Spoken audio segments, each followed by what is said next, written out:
ഇന്ത്യക്കാരെ കൊന്നത് പാകിസ്ഥാൻ ആഘോഷിക്കുകയാണ്.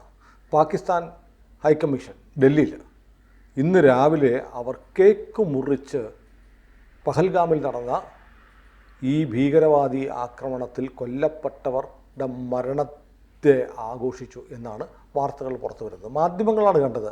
രാവിലെ പാകിസ്ഥാൻ ഹൈക്കമ്മീഷനിൽ നിന്നൊരു ചെറുപ്പക്കാരൻ പുറത്തേക്ക് പോകുന്നു. അയാൾ അല്പം കഴിഞ്ഞ് തിരിച്ചു വരുന്നു. അവിടുത്തെ ജീവനക്കാരനാണ്. അയാളുടെ കയ്യിൽ ഒരു പാക്കറ്റുണ്ട്. പാക്കറ്റ് എന്ന് കേക്കാണ്. 1962 മുതൽ ഡൽഹിയിലുള്ള ഡിഫൻസ് ബേക്കറിയിൽ നിന്ന് വാങ്ങിയ ഒരു കേക്ക്. അപ്പോൾ മാധ്യമപ്രവർത്തകർ ചോദിക്കുന്നു, എന്താ കേക്ക് മുറിക്കുന്നത്, എന്താണ് ആഘോഷം? അയാൾ ഒന്നും പറയുന്നില്ല. മാധ്യമങ്ങൾ പിന്നാലെ നടന്നു, പറയൂ എന്താണ് നിങ്ങളുടെ ആഘോഷം? ഒന്നും പറയാതെ മാധ്യമങ്ങളെ വകഞ്ഞു മാറ്റി അയാൾ പാകിസ്ഥാൻ ഹൈക്കമ്മീഷനകത്തേക്ക് പോയി. Cake for what is the celebration for? Are you from Pak High Commission? Sir, are you from Pak High Commission? പാകിസ്ഥാനിൽ ഇന്ന് അവരുടെ എന്തെങ്കിലും പ്രധാനപ്പെട്ട ദിവസമായിട്ട് നമ്മൾ അറിയുന്നില്ല. അവരുടെ ആരുടെയെങ്കിലും ജന്മദിനമായിട്ട് നമുക്കറിയില്ല. ആകെയുള്ളത് നമ്മുടെ പ്രിയപ്പെട്ട സഹോദരങ്ങൾ കൊല്ലപ്പെട്ട് എല്ലാവരുടെയും മൃതദേഹങ്ങൾ സംസ്കരിച്ചു പോലും കഴിഞ്ഞിട്ടില്ല. നമ്മുടെ കൊച്ചിയിലെ രാമചന്ദ്രൻ്റെ സംസ്കാരം നാളെയാണ്. അപ്പോൾ അവരുടെ മൃതദേഹം അവിടെ ഇരിക്കുകയാണ്. ചിലയിടത്തൊക്കെ ആ ചിതയിലെ തീ അണഞ്ഞിട്ടില്ല. അതിനു മുമ്പേ കേക്ക് മുറിച്ച് നമ്മുടെ സഹോദരങ്ങളെ കൊന്നത് ആഘോഷിക്കുകയാണ് പാകിസ്ഥാൻ അവരുടെ ഡൽഹിയിലെ ഹൈക്കമ്മീഷൻ. അപ്പോൾ പാകിസ്ഥാനിൽ എന്തായിരിക്കും ആഘോഷം? ഭീകരമായിരിക്കും. അവർ ആകാശത്തേക്ക് വെടിപൊട്ടിച്ചുമൊക്കെ ആഘോഷിക്കുന്നുണ്ടാവും. കാരണം ഈ ലഷ്കർ എ തയ്ബ ഏപ്രിൽ 17 മുനീർ ഹിന്ദു മതത്തിനെ ആക്ഷേപിച്ചൊക്കെ സംസാരിച്ചിരുന്നു. ഏപ്രിൽ 18 ലഷ്കർ എ തയ്ബ POKയിൽ റാലി നടത്തിയിരുന്നു. റാലി നടത്തിയപ്പോൾ അവരുടെ കമാൻഡർ ഈ വർത്തമാനമൊക്കെ പറഞ്ഞിരുന്നതാണ്, മറ്റേ സുഹതാക്കളുടെ ത്യാഗം ഞങ്ങൾ ആദരിക്കും, അവിടെയുള്ള ഹിന്ദുക്കളുടെ കഴുത്ത് കണ്ടിക്കും, ജിഹാദ് തുടരും, അവിടെ ടൂറിസ്റ്റുകളെ കൊണ്ടുവരുന്നത് അവിടെ താമസിപ്പിക്കാനാണ്, അങ്ങനെ ഡെമോഗ്രാഫി ജനസംഖ്യ മുസ്ലിങ്ങളെ ഒഴിവാക്കാൻ വേണ്ടിയിട്ടാണ് എന്നൊക്കെയുള്ള കാര്യങ്ങൾ. ഒഴിവാക്കാനല്ല, മുസ്ലിങ്ങൾ ജനസംഖ്യയ്ക്ക് ഒപ്പം അല്ലെങ്കിൽ അതിൽ കൂടുതൽ ഹിന്ദുക്കളെ കൊണ്ടുവരിക, അങ്ങനെ മുസ്ലിങ്ങളെ ന്യൂനപക്ഷമാക്കി മാറ്റുക എന്നുള്ളൊരു തന്ത്രം എന്ന് പറഞ്ഞാൽ ഒരു ഫോൾസ് നരേറ്റീവ് ക്രിയേറ്റ് ചെയ്യാണ്. വേറെ എവിടുന്നോ ഒരു അജണ്ടയായിട്ട് കൊണ്ടു കൊടുത്തിരിക്കുന്നതാണ്. ഇങ്ങനെ നിങ്ങൾ പറഞ്ഞാൽ ആളുകൾ വിശ്വസിക്കും എന്നൊക്കെ. ടൂറിസ്റ്റുകൾ പല സ്ഥലത്തു നിന്ന് പോകുന്നവരാണ്, വിദേശത്തു നിന്ന് വരുന്ന ആളുകളാണ്. ഇതിൽ നേപ്പാളിൽ നിന്നുള്ള ഒരാൾ, ഒരു പബ്ലിക് ഹെൽത്ത് ആക്ടിവിസ്റ്റ് കൊല്ലപ്പെട്ടിട്ടുണ്ട്. അമേരിക്കക്കാരുണ്ട്, അമേരിക്കൻ പൗരനുണ്ട്. അപ്പോൾ ഇങ്ങനെ ആളുകൾ സംഭവിക്കുന്നതാണ്. ഇനി അവിടെ ആ ഹൈക്കമ്മീഷനിൽ വേറെ ഒരാളുടെ ജന്മദിനാഘോഷമാണ് എന്നിരിക്കട്ടെ, ഇതിൻ്റെ ആഘോഷമല്ല എന്ന് അവർ ന്യായം പറയുകയാണെന്നിരിക്കട്ടെ. അങ്ങനെയാണെങ്കിൽ പോലും ഇത് ശരിയല്ല. കാരണം ഇന്ത്യയുടെ അകത്താണല്ലോ ഇതിരിക്കുന്നത്. ഹൈക്കമ്മീഷൻ ഇരിക്കുന്നത് അവരുടെ കേന്ദ്രമായിട്ട് കരുതാമെങ്കിലും, അവരുടെ ഭൂമിയായിട്ടൊക്കെ കരുതും എങ്കിലും, അങ്ങനെ ചെയ്യുന്നതും അത് പരസ്യമായിട്ട് കേക്ക് മേടിച്ചു കൊണ്ടുപോകുന്നതും ഒക്കെ എന്തായാലും ഇത് ആഘോഷിക്കാനാണെന്നുള്ള കാര്യത്തിൽ ഒരു സംശയം. അത് മാത്രമല്ല, അവർക്ക് ആഘോഷിക്കാൻ പറ്റാത്ത മറ്റൊരു സാഹചര്യം കൂടിയുണ്ട്. ഇന്ത്യ ഇന്നലെ നമ്മുടെ സുരക്ഷാ മന്ത്രിസഭാ ഉപസമിതി ചേർന്നിട്ട് പാകിസ്ഥാനിൻ്റെ വെള്ളം കുടിമുട്ടിക്കുന്ന തീരുമാനം, അതിർത്തി അടയ്ക്കുന്ന തീരുമാനം, അതോടൊപ്പം തന്നെ പാകിസ്ഥാനും വിസ കൊടുക്കുന്നില്ല എന്ന തീരുമാനം, ഒപ്പം പാകിസ്ഥാൻ ഹൈക്കമ്മീഷനിലെ ആളുകൾ 30 പേര് മതി, ബാക്കി എല്ലാവരും സ്ഥലം വിട്ടോണം, ഇനി സൈന്യത്തിൻ്റെ പ്രതിനിധികളും വേണ്ട എന്ന് തീരുമാനിച്ചു. ആ തീരുമാനം ഇന്ന് നടപ്പാക്കാൻ വേണ്ടി പേഴ്സണ നോൺ ഗ്രാറ്റ പ്രകാരമുള്ള നോട്ട് സ്ഥാനപതിക്ക് കൊടുത്തു. അതായത് സാദ് അഹമ്മദ് വാറിയാക്കിനെ ഈ കത്ത് പേഴ്സണ നോൺ ഗ്രാറ്റ നോട്ടും കൊടുത്തു. എന്ന് പറഞ്ഞാൽ സ്ഥലം വിട്ടോ, അനഭിമതനാണ്, സ്ഥലം വിട്ടോളാൻ പറഞ്ഞു. സ്ഥലം വിടാൻ കൂടിയുള്ള നോട്ടൂടെ കൊടുത്ത് പാകിസ്ഥാനിൽ കുടിവെള്ളം പോലും മുട്ടുന്ന തീരുമാനമെടുത്തതിന് ശേഷം ആഘോഷിക്കാൻ കഴിയുമോ അവർക്ക്? അത് ആഘോഷിക്കാൻ കഴിയുമോ അവർക്ക്? കാരണം അങ്ങനെയാണ് ഈ സംഗതി കിടക്കുന്നത്.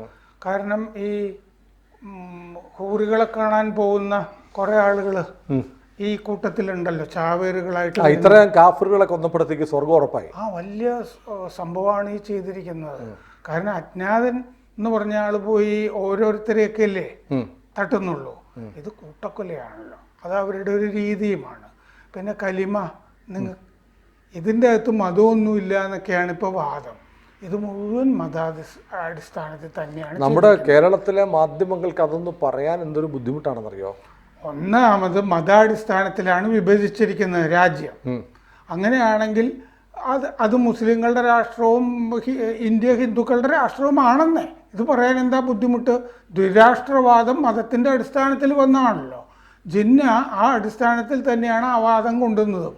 ആ വാദം അന്ന് കൊണ്ടുവന്നപ്പോൾ അന്ന് അവിഭക്ത കമ്മ്യൂണിസ്റ്റ് പാർട്ടിയുടെ PB അംഗമായ ഗംഗാധർ അധികാരി ഒരു തീസിസ് എഴുതുകയും ചെയ്തു അതിനെ അനുകൂലിച്ചിട്ട്. കാരണം സോവിയറ്റ് യൂണിയനിൽ സ്വയം നിർണയാവകാശമുണ്ട്, അതുപോലെ മുസ്ലിങ്ങൾക്ക് ഇവിടെ സ്വയം നിർണയാവകാശമുണ്ട് എന്ന് പറഞ്ഞിട്ടാണ്. അപ്പോൾ വേറെ രാജ്യമായിട്ട് പോകാം എന്ന് അത് തന്നെയാണ് അവർ തുടരുന്നത്. അങ്ങനെയാണെങ്കിൽ മതത്തിൻ്റെ അടിസ്ഥാനത്തിലാണ് രാജ്യം ഉണ്ടായിരിക്കുന്നത്. ഇപ്പോഴും മതത്തിൻ്റെ അടിസ്ഥാനത്തിലാണ് ആ പട്ടാള മേധാവ് മുനീർ പറഞ്ഞത്. ഹിന്ദുക്കളും നമ്മൾ തമ്മിൽ ഒരു ബന്ധവുമില്ല, പൈതൃകം നമ്മുടെ പൂർവ്വപിതാക്കൾ അത് തീരുമാനിച്ചതാണ്, നമ്മൾ രണ്ടായിട്ട് നിൽക്കണം. ജിന്ന തന്നെ പറഞ്ഞ അതാണ്, ഡയറക്റ്റ് ആക്ഷന് കോൾ ചെയ്തുകൊണ്ട് ആഹ്വാനം ചെയ്തുകൊണ്ട് ജിന്ന പറഞ്ഞത് ഹിന്ദുക്കളും മുസ്ലിങ്ങളും 2 രാജ്യങ്ങളാണ്, ഒരുമിച്ച് പോകാൻ കഴിയില്ല എന്നാണ് പറഞ്ഞത്. അത് പറഞ്ഞത് നന്നായി. കാരണം പ്രത്യക്ഷ സമരദിനം ഡയറക്റ്റ് ആക്ഷൻ എന്ന് പറയുന്നത് 1946 ഓഗസ്റ്റ് 16 മുതൽ 20 വരെ. ആ ഓഗസ്റ്റ് 16 മുതൽ 20 വരെ 10,000 ഹിന്ദുക്കളെ കൂട്ടക്കൊല ചെയ്തു ബംഗാളിൽ. ഷഹീദ് സുഹ്റവർദി മുസ്ലിം ലീഗിന്റെ, അയാളാണ് അവിടെ മുഖ്യമന്ത്രി. അയാൾ പോലീസ് കൺട്രോൾ റൂമിൽ പോയെങ്കിരുന്നു. ആള് ബ്രിട്ടീഷ് പോലീസിന്റെ കൺട്രോൾ റൂമാണ്. അതിനു മുമ്പ് പ്രക്ഷോഭകർക്ക് വാക്കും കൊടുത്തു, നിങ്ങൾ ഹിന്ദുക്കളെ കൊല്ലുകയാണെങ്കിൽ ഞാൻ തടയില്ല എന്ന് വാക്കും കൊടുത്തു. അങ്ങനെയാണ് അവിടെ നായാട്ട് നടന്നത്, ഹിന്ദു വേട്ട നടന്നത്. അവസാനം ഗോപാൽ പത്ത വരേണ്ടി വന്നു. ഗോപാൽ മുഖർജി, ഗോപാൽ മുഖോപാധ്യായ. അതെ. അപ്പോൾ അത് മുഖർജിയും മുഖോപാധ്യായും സെയിമാ, ബാനർജിയും ബന്ദോപാധ്യായും സെയിമാണ്.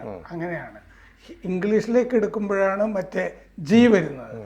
അപ്പോൾ അങ്ങനെ അവിടെ നടത്തി.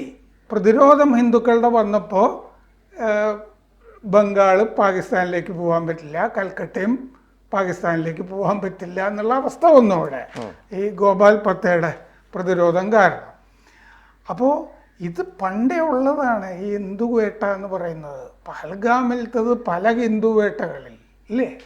ഗാന്ധി മരിച്ചു കഴിഞ്ഞപ്പോൾ ഹിന്ദു വേട്ട നടന്നു മഹാരാഷ്ട്രയിൽ. ഇവർ തന്നെയാണ് നടത്തിയത്, കോൺഗ്രസ്സുകാരായ മുസ്ലിങ്ങളാണ് നടത്തിയത്. അതിനെപ്പറ്റിയൊക്കെ ആരെങ്കിലും പുസ്തകം എഴുതേണ്ടതാണ്. 20,000 ബ്രാഹ്മണരെ കൊന്നിട്ടുണ്ട് ഗാന്ധി മരിച്ചു എന്ന് പറഞ്ഞിട്ട്. ആദ്യം ഗോഡ്സെ ചിത്പവൻ ബ്രാഹ്മണായതുകൊണ്ട് ചിത്പവൻ ബ്രാഹ്മണരെ കൊല്ലാൻ തുടങ്ങി. അത് കഴിഞ്ഞ് എല്ലാതരം ആളുകളിലേക്ക് ഇത് വ്യാപിച്ചു. വലിയ സിനിമാ സംവിധായകരും ഒക്കെ അതിൽ പെട്ടുപോയി. നാസിക്, ഈ പറഞ്ഞ നാഗ്പൂര്, കോലാപൂര്, എല്ലായിടത്തും ഇത് ഇങ്ങനെ ഉണ്ടായി. അതിനെപ്പറ്റി ഒരു പുസ്തകവും വന്നിട്ടില്ല, അതിനെപ്പറ്റി വിശദാംശങ്ങളും വളരെ കുറവാണ്. നെഹ്റുവിൻ്റെ കാലത്ത് നടന്നതാണ് ഇത്. 1921. ഇതൊക്കെ മതത്തിൻ്റെ പേരിൽ ഇന്ത്യയിൽ എത്ര നടന്നിരിക്കുന്നു. ഇത് സിഖുകാർക്കെതിരെ ഇല്ലേ കൂട്ടക്കൊല നടന്നില്ലേ. ഇതൊക്കെ കോൺഗ്രസിൻ്റെ അടിസ്ഥാനത്തിൽ സ്പോൺസേർഡായിട്ട്. ബംഗാളിൽ നടന്നപ്പോൾ അതിൻ്റെ കൂടെ കമ്മ്യൂണിസ്റ്റ് പാർട്ടി ഉണ്ടായിരുന്നു. ഇപ്പോൾ ഇതിൽ മതത്തിൻ്റെ അടിസ്ഥാനത്തിൽ എന്ന് പറഞ്ഞാൽ ഇതിൽ ഒരു ലക്ഷ്യം ടൂറിസം തകർക്കുക എന്നുള്ളതാണ്. അവിടെ സമാധാനം, ടൂറിസത്തിൽ കൂടിയേ അവിടെ സമാധാനം ഉണ്ടാവൂ എന്ന് ഉമർ അബ്ദുള്ള പറഞ്ഞിട്ടുണ്ട്. തിരിച്ചറിവാണ്. കാരണം അവരുടെ ഉപജീവന മാർഗമാണിത്, കശ്മീർ താഴ്വരയിലെ സാധാരണ മനുഷ്യരുടെ. ഇത് 2020 34 ലക്ഷം പേരാണ് ടൂറിസ്റ്റുകളായി അവിടെ എത്തിയത്. ഇപ്പം 2 കോടി ആളുകളാണ് എത്തുന്നത്. വലിയ 2.9 മില്യൺ. വലിയ 2 കോടി 9 ലക്ഷം ആളുകൾ. അതെ, ഇത്രയും ആളുകൾ അവിടെ ചെല്ലുന്നുണ്ട് എന്നുള്ളത് വലിയ മാറ്റമാണ്. ആ ടൂറിസം. 2 അമർനാഥ് യാത്ര. മതമുണ്ട് ഇതിൻ്റെ അകത്ത്. അമർനാഥ് യാത്ര നടക്കാൻ പാടില്ല എന്നിത് ചെയ്തവർക്ക് നിർബന്ധമുണ്ട്. പഹൽഗാം അതിൻ്റെ പ്രവേശന കവാടമാണ് അമർനാഥ് യാത്രയുടെ. നമ്മളിപ്പോൾ അമർനാഥ് യാത്രയ്ക്ക് രജിസ്ട്രേഷൻ തുടങ്ങിയിരിക്കുകയാണ്. ഈ മാസം ജൂലൈയിലാണ് അമർനാഥ് യാത്ര നടക്കേണ്ടത്. ഇത് നമ്മൾ നടത്തണം, ഇത് മുടങ്ങിപ്പോകാൻ പാടില്ല. ഇപ്പോൾ സുപ്രീം കോടതിയിൽ ഒരു PIL ഉടനെ വന്നിട്ടുണ്ട്, ഇത് നടത്തണം. പട്ടാളം അതിന് നേതൃത്വം വഹിക്കണം എന്ന് പറഞ്ഞിട്ട് ഒരു പബ്ലിക് ഇൻട്രസ്റ്റ് ലിറ്റിഗേഷൻ ഹർജി സുപ്രീം കോടതിയിൽ വന്നിട്ടുണ്ട്. അല്ല, അത് ഇതിനൊക്കെ എല്ലാത്തിനും എനിക്കതിനോട് യോജിപ്പില്ല. എല്ലാത്തിനും കൊണ്ട് സുപ്രീം കോടതി കൊണ്ട് ബില്ല് കൊടുക്കുക. എന്തിനും സുപ്രീം കോടതിക്ക് അപ്പം ഇങ്ങനെ തോന്നി ഇതെല്ലാം ഞങ്ങൾ ചെയ്യേണ്ടതാണ്. സുപ്രീം കോടതി അല്ല അത് തീരുമാനിക്കേണ്ടത്, സർക്കാരാണ്. പട്ടാളത്തിന് അയക്കണം. ഇതെങ്ങനെ അമർനാഥ് യാത്ര നമ്മൾ നടത്തും ഉറപ്പായിട്ടും കേന്ദ്ര സർക്കാർ ഇത് നടത്തും. പിന്നെ ഈ ഹർജി കൊടുത്ത് അപ്പോൾ ഇങ്ങനെ എല്ലാത്തിനും ഹർജി വരുമ്പോഴാണ് സുപ്രീം കോടതി ഇരിക്കുന്ന മഹാന്മാർക്ക് തോന്നുന്നത് ഞങ്ങളാണ് ഈ രാജ്യം പാർലമെന്റിന്റെ മുകളിലാണ് ഞങ്ങളാണ് തോന്നുന്നത്. അത് ഇവിടെ കുറേ ആളുകളുണ്ട് എല്ലാത്തിനും കോടതിയിലേക്ക് കെട്ടിയിടിക്കുക. കാരണം നരേന്ദ്രമോദി സർക്കാർ ഭരിക്കുന്നു, BJP സർക്കാർ ഭരിക്കുന്നു. ആ ഒരു സാഹചര്യത്തിൽ അമർനാഥ് യാത്ര നടത്താതെ വരുന്ന സാഹചര്യം ഉണ്ടായാൽ മോദി രാജിവെക്കുന്ന നല്ലത്.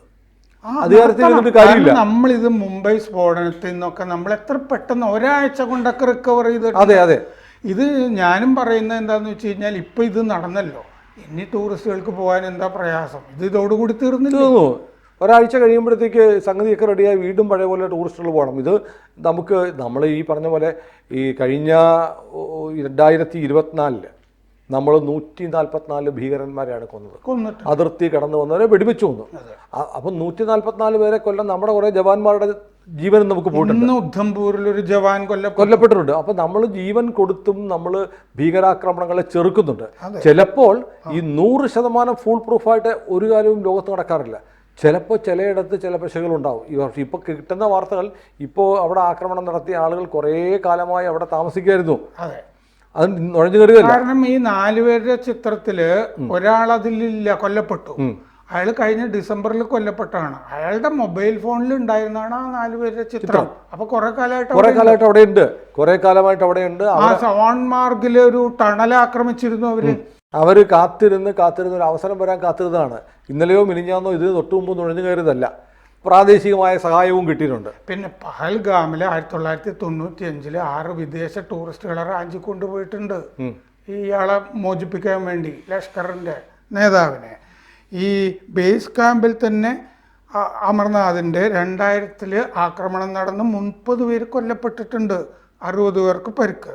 അമർനാഥ് ബേസ് ക്യാമ്പിൽ 1 വർഷം കഴിഞ്ഞ് ശേഷ്നാഗിൽ ഇതുപോലെ ആക്രമണം നടന്നിട്ടുണ്ട്, 13 പേര് കൊല്ലപ്പെട്ടിട്ടുണ്ട്. 2002 ആക്രമണം നടന്നിട്ടുണ്ട്, 11 തീർത്ഥാടകർ കൊല്ലപ്പെട്ടിട്ടുണ്ട്. 2017 ആക്രമണം നടന്നു, 8 തീർത്ഥാടകർ കൊല്ലപ്പെട്ടു.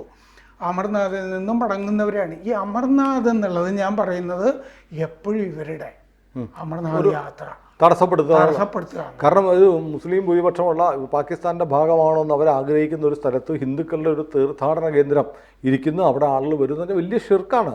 അതെ, ഇത്തവണ പഹൽഗാമിൽ വന്നിരിക്കുന്ന പല ആളുകളും വൈഷ്ണവ് ദേവി ക്ഷേത്രത്തിൽ മാതയെ കണ്ട് ദർശനമൊക്കെ നടത്തിയ ശേഷം വന്നവരുമാണ്. വൈഷ്ണവ് ദേവി ഉണ്ട് അവിടെ. അപ്പോൾ ഈ പരിപാടി നടക്കാൻ പാടില്ല. ഇത് മതമുണ്ട് ഇതിൻ്റെ അകത്ത്, മതം മാത്രമേ ഉള്ളൂ. കൂടുതൽ വാർത്തകളും വിശേഷങ്ങളും നിങ്ങളിലേക്ക് എത്താൻ ABC മലയാളം സബ്സ്ക്രൈബ് ചെയ്യുക, ബെൽ ബട്ടണും അമർത്തുക.